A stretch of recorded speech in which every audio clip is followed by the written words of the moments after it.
Going to Skyr here with another Exos Heroes video. In today's video, I thought I would do something a little different. I might do this every month or maybe every couple weeks, where I just wanted to go over my account and just talk about where my progression is in the game, and then you kind of share exactly where I'm at, and then there could be times where you can go back and see exactly where I'm at here, compare your account to where I'm at.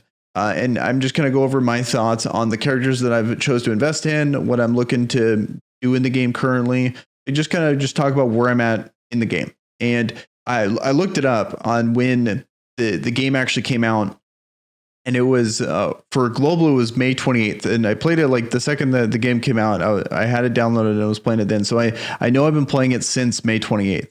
So that would be 160 days, and this is my account for 160 days played, and I haven't played the whole way through. Especially recently, I've got like the past few weeks, I've missed out on a few things, like missed out on FC Janai, for example. So I don't have like the most up-to-date characters, but I think I have a pretty good roster here, and kind of go over where I'm at currently, and then kind of what my thought process is going forward and what I'm trying to like focus on. And so currently, here's kind of like the main core roster that I use, and by far like my favorite characters right now are going to be, I've been really liking Garf ever since the whole awakening thing. I've been really liking these tanky characters. I really like how at first I was pretty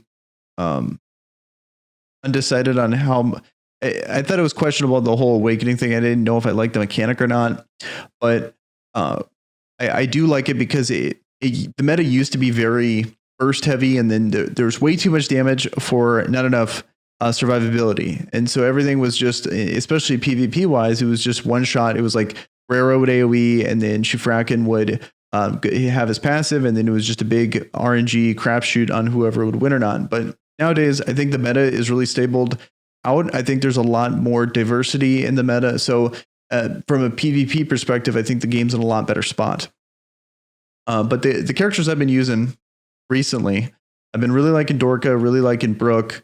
Iris, ever since she came out, has been incredible. And then Rara, ever since she's came out, been incredible. But she's had kind of like a dip in use. And then now that the signature force is out, and I happen to have the signature force for her, and I think her usefulness has gotten up significantly, and she's right back to where she was, in my opinion, as one of like the premier damage dealers in the game. When the signature force was announced, I was very worried about Rara, and I figured she was just like, especially when signature force was initially announced, I was like, man, Rara's like, it's like the rich get richer kind of thing. But I'm glad that they released it in a structure where she was the last person to get it, and then there's been other characters, and how the awakening has affected stats. It's made it to where she's significantly less oppressive than how she used to be. She's still very good, but from where she was before, about 2 months ago, she's in a way better spot for the game. Definitely very good. I still haven't actually awakened her yet. Maybe I should. I'm debating on if I should or not. I really like having her fast, and it's hard to beat the speed unless I had rank 1 gear, like rank 1 accessories, rank 1 accessory, and also a rank 1 gloves, and I don't have those yet. So that's why I'm kind of holding off on awakening her. Another character that I'm holding off on awakening is FC Brooke here, because I really like the machine set, and then the original machine set, you don't get this status immunity when you go machine for rank 1. So I'm just going to hold on to it. She still does a ton of damage, and I use her a lot in Dragon, and I like to get as much damage as possible in phase 4, and having the machine set on her really helps out in phase 4 of the Dragon. So that's why I've been doing that.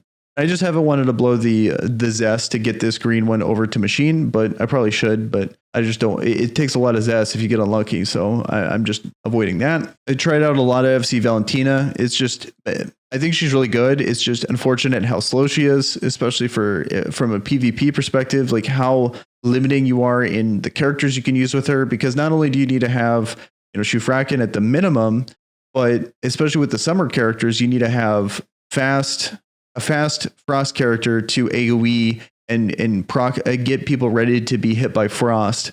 And I think probably the best character to do that with is going to be Reed Marie, even though she got buffed and then she got nerfed, and even pre-buff, it doesn't matter if you're trying to do this combo here, but that would be my recommendation if you're going to be using her have someone fast that can AoE or someone faster than her. So like Bathory would be a good choice too, where she would go AoE and then Valentina would be able to do her frost move if there's a character with like the summertime passive. So that's kind of my thoughts on her. Xeon here is just really as a combat power stat, for situations where I need a whole bunch of combat power from him. He probably had the biggest fall off in usefulness I've ever seen in a character in the game, where he was like god tier in the very beginning, and then now it's like I barely put him in a team. Even on fire days, I don't even put him in.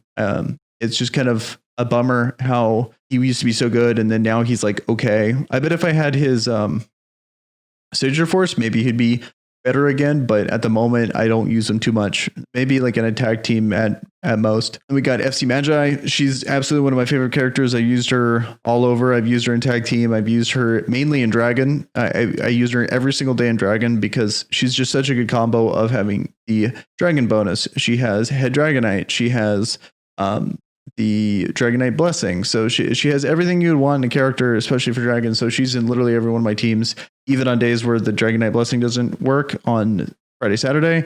It doesn't matter. Head Dragonite still does. So she's totally useful. Bathory is obviously incredible. Andy's obviously incredible.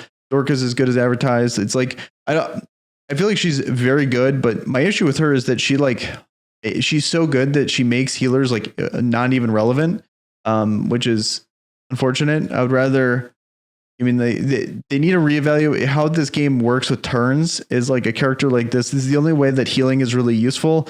And maybe Lepin is the only other healer that's really useful. Kind of take Anastasia, Best, the third healer, and then every other healer in the game is not very useful. So it's just kind of a bummer how like she's like a damage dealer mainly, but then she also is like the best healer. I just think it's weird design.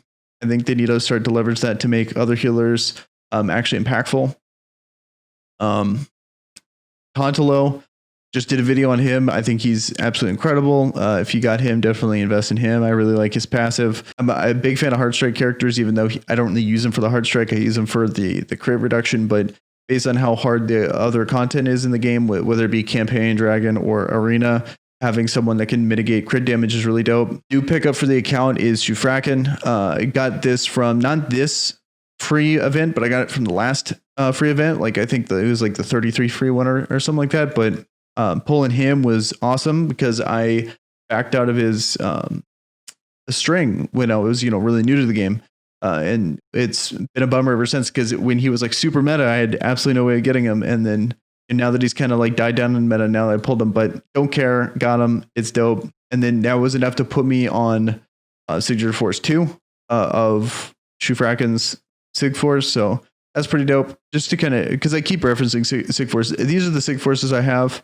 I have 2 into Northbound Frosty and I have 1 into Greenland. Don't have any more. Didn't manage my resources well. Didn't go all in on the Garf one. Couldn't go in on Janai. I wasn't playing the game when Janai came out, but if I was playing FC Janai, I would have totally got pulled for, and I probably would have the Signature Force for that one. To give you guys an idea, these are the characters. Janai's literally the one character I don't have yet. I have all the other ones, but not Janai. So kind of a bummer, but oh well. She hasn't really been relevant until her FC version came out, so that would have been the time to pull for her, but wasn't playing. I was too busy playing Genshin Impact. Actually, last thing I want to talk about is PvP. So a couple comps I've been thinking about doing, and also I really need to catch up. They demoted me all the way down to Brown, so I've been trying to catch up. We got the team here. So this is the team I've been doing just because I have the Sig Force on all these characters. So I figured I would just double down on all of them. But I was like another team that I've been using a ton of is I really like Brooke over here. And then let's get Dorka. And then I was doing something like Tantalo and Garf. I really like this. And then here, let me see who was, and then probably I would just go. So I like this comp too. This was kind of like the comp here until I got the Sig Force on Rara. I just had so much already invested into Rara as it was. So that's why I just switched the other comp. And then plus, when you're kind of stomping in a lower elo, Rara makes the matches way faster. That's why I like that. And then and then Shuffrackin cleans up. But I think the cool thing about this meta is there's so much diversity. Like if I had the Sig Force for Diva, I could throw in Diva on here. I've seen like Diva, Jin, like this super fast team. And I feel like that could probably counter my team because it's like, yes, I have Rara, but then you have all these other characters that are fast, plus their passives that the final hit passives. So like there's a lot of cool stuff you can do right now with this meta. So I think that's dope. I don't know. I just figured I'd do a quick video, checking in with you guys. Also kind of showing where my account is currently. Let me know in the comments below what you guys are doing, what characters you're working on. Is there any characters you regret investing in, characters that I didn't bring up that you actually really enjoy? And also, best way to support the channel is through BlueStacks, affiliated with BlueStacks. So the link will be down in the description if you guys want to check that out. Big thing, there's no affiliate link for Exos Heroes when it comes to BlueStacks. That's why it's a raid link. So play it, don't play it, whatever. But that's why it's like a raid link. And with that, you guys have a good one. Peace.